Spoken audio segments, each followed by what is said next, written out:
L'histoire d'un pays peut être racontée de différentes manières, l'une d'elles à travers sa monnaie. Et le Maroc, vieux de plus de 2 millénaires, est riche en pièces frappées.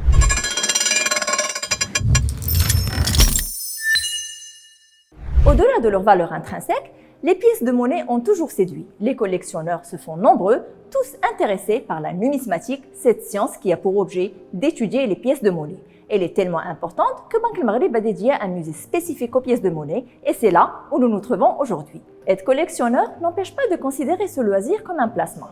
Des ventes aux enchères sont organisées au Maroc comme à l'international.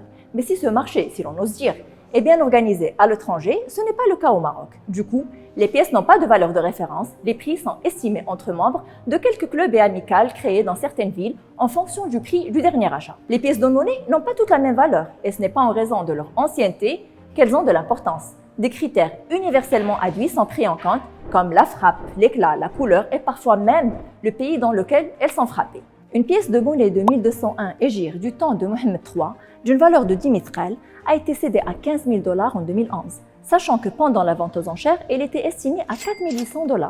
En 2015, sa valeur a gagné 37% pour atteindre 20 560 $. Autre exemple, un billet de 100 francs de 1926 a été échangé en décembre 2022 à 300 € pour atteindre 4 200 € à peine un mois plus tard. Il est cité comme étant le plus bel exemplaire jamais catalogué. Avant de devenir numismate, il faut passer par des étapes. D'abord, s'inscrire dans un club numismatique, puis s'informer au maximum. Plusieurs livres et sites sont disponibles pour ça. Ensuite, entamer sa collection par les pièces communes et donc largement frappées pour l'élargir à des perles rares petit à petit. Il est aussi important de suivre les ventes aux enchères qui se font à l'étranger pour évaluer la valeur des pièces de monnaie que vous détenez.